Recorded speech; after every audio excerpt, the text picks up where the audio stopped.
Hare Krishna. This is the Vyasa Puja offering to Srila Prabhupada from ISKCON Resolve. Vyasa Puja is a festival of gratitude. While the word gratitude feels insufficient when we talk about the level of indebtedness we feel towards Srila Prabhupada, it may be the best the English language can offer. In common parlance, people say they are grateful for so many inconsequential acts of kindness. In comparison, the gift Srila Prabhupada has given us is unfathomable, and we strive to honor that gift with our deepest gratitude every day, but especially on Vyasa Puja. In the world today, gratitude is understood to be a greatly desirable mindset. The Harvard Medical School writes, quote, "Gratitude helps people feel more positive emotions, relish good experiences, improve their health, deal with adversity, and build strong relationships," end quote. But the Harvard Medical School misses one key point when it comes to our gratitude towards Srila Prabhupada. The pain in the heart we feel, especially on Vyasa Puja Day, since we know that any amount of gratitude is no comparison to the absolute mercy given to us by him. An excerpt from a poem that appeared in BTG in the 1990s by Kalakanta Das gives some glimpse into what Srila Prabhupada did for us. You could have stayed in Vrindavan, where chanting is most sweet, or moved to holy Navadvip in spiritual retreat. Your godbrothers had temples there, with room enough for you to sit and preach each Gaur Pranim to a visitor or two. You could have said, "It's Krishna's will, my visa was denied. I may have failed, but now I know, at least that I have tried." Your patron said you'd die abroad. Your godbrothers just scoffed. You could have said, "Who'll meet the boat and guide me safely off?" You could have had one look at us and said, "What have I done?" and caught the next boat back to home, unblamed by anyone. The Westerners, you could have said, can go to hell and stay. Who would have disagreed with you? We were well on our way. Instead, you laid your final years like flowers at Krishna's feet. Siddhanta's smile, your hidden guide, Thakur's vision in reach. So how eternally grateful we are that Srila Prabhupada tolerated unimaginable inconvenience to give us the opportunity of devotional service. Another word that is frequently used in Vyasa Puja, on Vyasa Puja Day, is indebtedness. According to the Veda base, the word indebted or indebtedness is used 166 times by Srila Prabhupada in his writings and talks. This mood of indebtedness is in our Sampradaya's DNA, and it starts with the Lord himself. Quote, "When I was away from Draupadi, she cried with the words, 'Hey, Govinda, this call for me has put me in her debt, and that indebtedness is gradually increasing in my heart.'" End quote. Often the word is used to express a devotee's indebtedness to Krishna. Uddhava said, quote, "O my Lord, transcendental poets are expert in spiritual science, could not fully express their indebtedness to you, even if they were endowed with a prolonged lifetime of Brahma."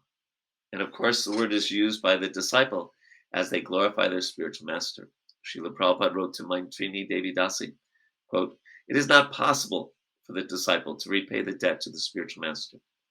Therefore, the disciple remains eternally indebted to the spiritual master and continually works in such a way that the spiritual master may become pleased upon him for such sincere service is rendered." End quote. The offerings in these videos are an expression of the various speakers' attempts to inculcate this mood.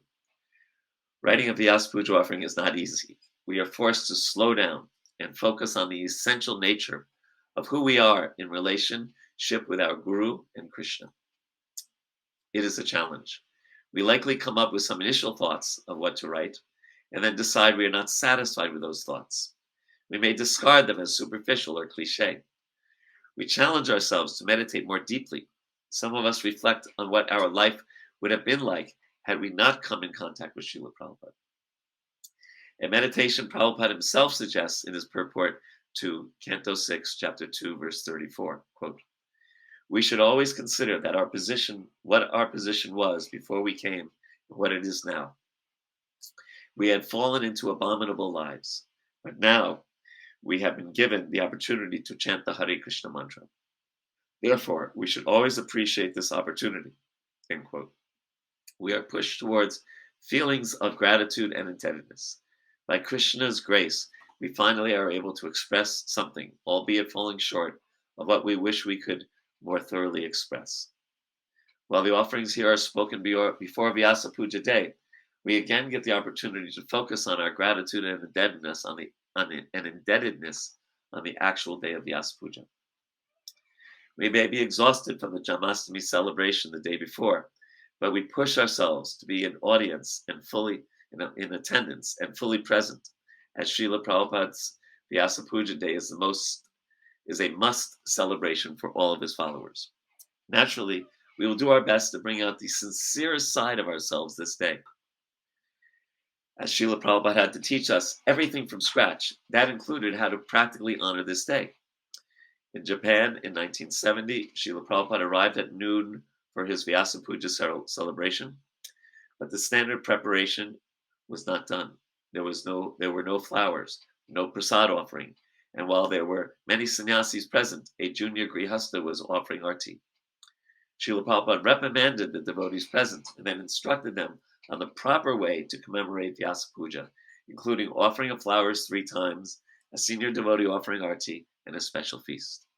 He allowed the devotees to rectify their mistake by redoing Vyasa Puja the next day. On another occasion, Srila Prabhupada noticed 3 of his senior disciples leaving the room during the offering of flowers, Pushpanjali. He was displeased and said so. In contrast, when Vyasa Puja was done nicely, Prabhupada expressed satisfaction. Quote, I am so glad to hear how Janmashtami and Vyasa Puja were celebrated so successfully there in New Vrindavan.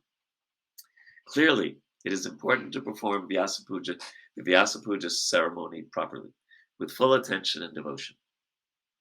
Finally, and most importantly, we recall the famous line in Srila Prabhupada's 1961 offering at his Guru Maharaj's Vyasa Puja. Quote, a festival of flowers and fruits is not the real worship. One who serves the Guru's message really worships him. End quote. This, then, is the ultimate meaning of Vyasa Puja. To serve Srila Prabhupada's message on Vyasa Puja Day, as well as every other day of the year, with sincere surrender and love. Your servant, Prabhupada Vyasa.